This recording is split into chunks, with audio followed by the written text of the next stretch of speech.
Once again, my focusing stick of truth.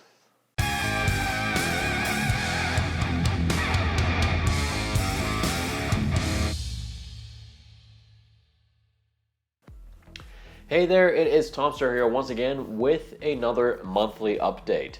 Now, it has been a crazy month. I've gotten to do a lot of stuff. Let's see, where should we even begin? Everything that happened with Johnny's base, that got finished. There was a bunch of promo footage.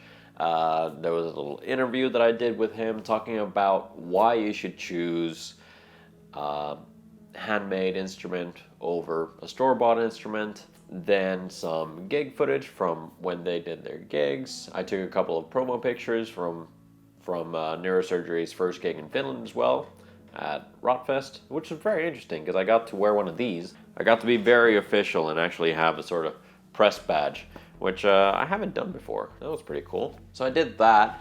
Then just last Friday, I actually put out a very different sort of video on the channel, which was a bass playthrough video of Neurosurgery's debut single, Visions of Blood, but yeah, with the IP bass that I built for Johnny. And it turned out very, very good, and the response that I got from it was excellent. Or the response that the band, Johnny and myself, have gotten for it was very, very good, which, makes me feel very good. That sort of, the views skyrocketed within the first 24 hours, and I was just like, well, damn, this is pretty great. It kind of sucks where there were some complications with making the video, recording the stuff, and everything else took a little while, but also the actual filming of it wasn't exactly up to par, which I kind of hate because otherwise it would have been a really, really great video. But my panel LED light actually didn't have any battery. I forgot to charge that, so couldn't get it quite that clear, but hey, what you gonna do? Other news, if you've been following the Instagram, which you definitely should, so that's gonna be right here, go check that out. If you've been following on Instagram, you might have been seeing what I've been working on, which is probably either the dumbest idea that myself and Jay have had, or one of the greatest ideas that Jay and I have had. So, I present to you the dumbest guitar in the world. This is a 100% pine guitar build.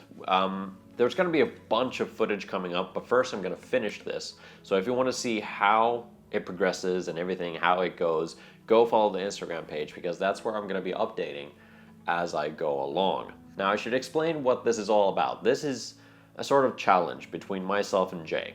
So we're both going to be building guitars made out of pine, and yeah, it's going to be threefold type of challenge. First off is, can you make a guitar that works 100% out of pine? The next one is, how cheap can you make a guitar? So basically our budget for this was very minimal. The woods didn't cost almost anything. And then all the hardware, meaning everything that isn't the woods in the guitar, that ended up costing just about 50 euros. So the challenge is, can that be made sound great? And also at the same time, what happens when you pit a luthier up against an IT consultant?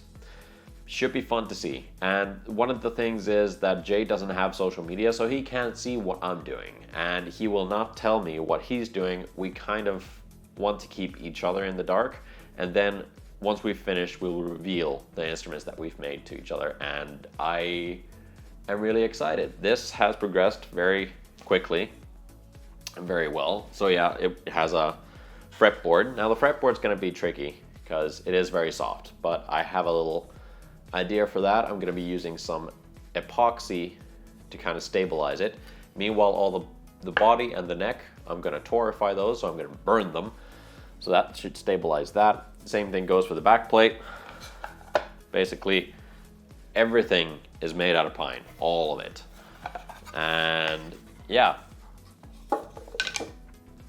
that is very exciting. I'm very looking forward to that. While I'm gonna be resining up the fretboard, I'm also gonna be putting resin in the River guitar.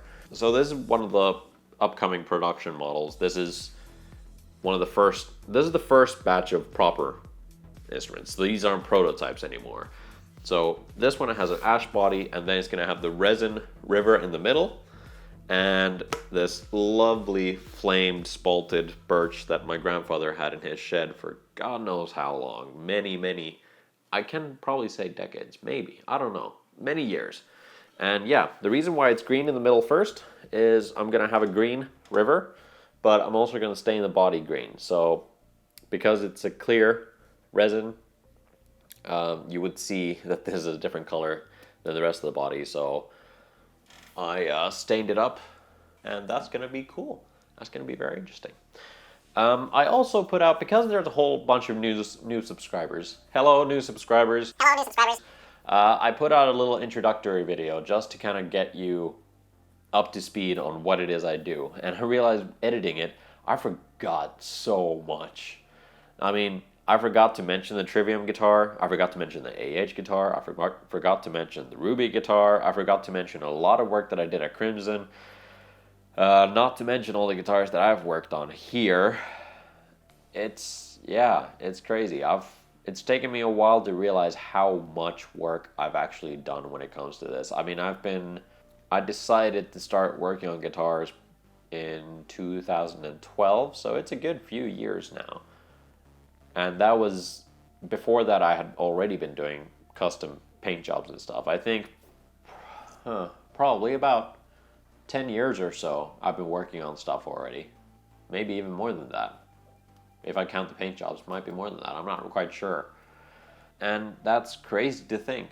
And to see where I've come and what I've managed to do and what I'm still learning is pretty incredible. And I'm very excited for what is to come. One thing that I kept on talking about and teasing didn't end up happening. So the Gaia demo, I would have had somebody from Akina come by and test it out, but due to scheduling conflicts and everything else that had to go on with that guitar, because it was getting sold, it didn't end up happening, and that's kind of sad. But hey, next time. Would have been so cool, because I am such a huge fan of Akina and their music, and they have a new record coming out and stuff like that, so it would have been cool. It would have been really freaking sweet. It was shot in the dark from me. I just sent a message, and then to get the response immediately that is like, hell yeah, I was like, well, that's A, really freaking cool, but B, scary as hell, because if my guitars suck, I'm my own worst critic.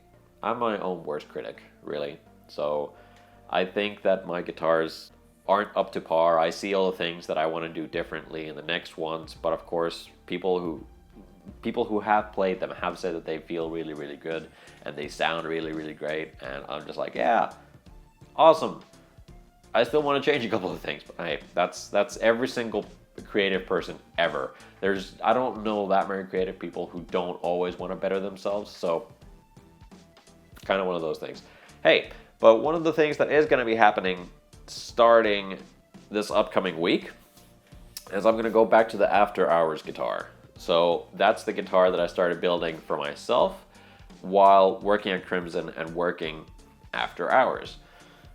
And yeah, I'm gonna go back to that. I've already talked a little bit about it. I did change the idea of the hexagonal. That was a weird way of saying it, but I changed the idea for the fretboard, because it was gonna have the hexagons and stuff like that.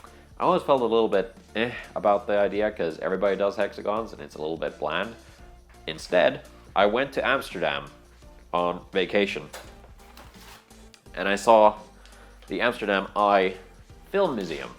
Now that had a very interesting wall concept, or the wall itself was made up of these geometric shapes that didn't repeat, at least at any point that I saw, or that it was a huge portion before it actually started repeating. So yeah, I'm not sure. This is kind of what I'm gonna go for now. So this is gonna be the fretboard, striped like that, and yeah, I don't know whether I made things more difficult for myself or easier. Probably more difficult, but yeah, Bubinga fading into black using this pattern that at least on this A4, doesn't repeat at any point. I tried to look at just like if there's any points that are similar, but nope, it doesn't repeat at all here. So wish me luck. But hey, I'm gonna go and edit this now. I am actually filming this on Saturday because I have a very busy weekend ahead of me. So yeah, lots of videos to edit. The After Hours guitar is progressing. The Pine guitar is progressing. Please go check out the Instagram. So Instagram, and the tag is just IP Guitars. It's very easy to find. And if you want to see stuff that I've already done, just check out hashtag Pine Guitar Challenge and you'll get there and see what I've been doing. It is going to be a very, very interesting build, and there's going to be a sort of video where both of us are building a guitar at the same time. It's going to go from start to finish, one video, and then I'm going to try and segment it into like weekly episodes of, you know, this normal stuff that I do. I kind of want to change up formats with things as well, so please do let me know if there's something that you want me to do differently, and format wise, what are the things you guys like, and I will try and incorporate that as much as possible. But hey, I am gonna see you guys on Friday with the After Hours guitar. That's about that. See ya, guys.